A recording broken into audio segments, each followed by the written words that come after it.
This summer, the organizers of the PSE Web Conference asked me to compile a collection of winners and sinners in higher ed social media.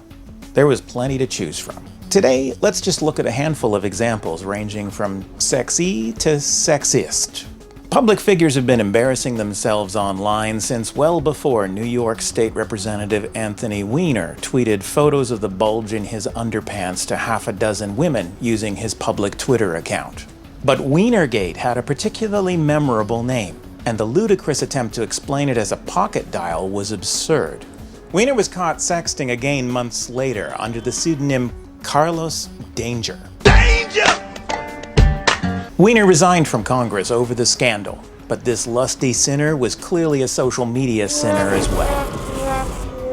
Last November, Dalhousie University reportedly evicted 5 students from residence over explicit photos posted to an Instagram account called the Dal Jungle. Reports were that about a dozen other students were banned from consuming alcohol as a result. Sex videos recorded without consent make this another social media sin. Just because you win a Nobel Prize doesn't mean you're immune from making stupid comments that go viral on social media. This past June, British biochemist Tim Hunt was delivering a speech to the World Conference of Science Journalists in South Korea. When you're addressing a pack of journalists, obviously, nothing you say is off the record. Dr. Hunt included a weak joke, perhaps alluding to his own marriage, when he said, "3 things happen when girls are in the lab. You fall in love with them, they fall in love with you, and when you criticize them, they cry." Naturally, an outraged audience member tweeted the joke to the world and sparked a firestorm of criticism. As so often happens in these cases, Dr. Hunt's attempt at an apology only made things worse. I did mean the part about having trouble with girls. I mean, it is true that I have fallen in love with people in the lab, and the people in the lab have fallen in love with me, and it's very disruptive to the science. Because it's terribly important that in a lab people are sort of on a level playing field, and I found that these emotional entanglements made life very difficult. I mean, I'm really sorry that I caused any offense. That's awful. I mean, I certainly didn't mean. I just meant to be honest, actually. The Royal Society disavowed Dr. Hunt's comments, and he resigned his position at University College London. But while Tim Hunt was certainly guilty of a sinful lapse in judgment and a fumbled apology, some real social media winners arose in response. Female scientists worldwide posted sarcastic comebacks to social media using the hashtag distractingly sexy.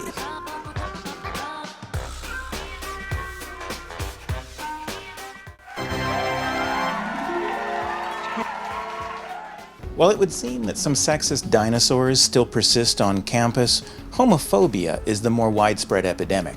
Just 2 months ago, a business professor at St. Lawrence College posted homophobic comments to his Facebook account, encouraging acts of violence. It's hard even to read this. He said, "It's the queers they should be hanging, not the flag." Unsurprisingly, his next Facebook status update read, quote, "I have to get off Facebook for a while. I've been called into work and told to bring a rep with me, re my comments on Facebook. Please pray for me and my job," unquote. Evidently, his prayer request went unanswered, as within days the college announced he was no longer employed there and his Facebook account was deleted. I'd say that Robert Copeland was not only a social media sinner, but a mortal sinner at that. On the brighter side, there have been social media winners in the fight for gay rights as well. In 2013, the Institute for Sexual Minority Studies and Services at the University of Alberta launched a campaign to promote their microsite, nohomophobes.com. This YouTube video uses shock to contrast the way in which our society censors various curse words, but not homophobic slurs. And he broke up with me on my birthday. Isn't that unbelievable? You little think you can get away with this? When she took your phone the other day, that was That totally everything up. I've got some news for you. Limp Sucker. Dumb Gay faggot. I wasn't entirely sure whether this was a totally winning strategy, so I asked the participants at the PSE Web to vote. The audience concluded this was either absolutely a winner, or at least a little bit of a win. We'll come back and revisit winners and sinners in social media in a later episode. Thanks again for taking 10 with me. Please subscribe to the Eduvation channel on YouTube or the 10 with Ken podcast on iTunes. For exclusive early access, subscribe to my email newsletter, The Eduvation Loop. I hope to see you next time.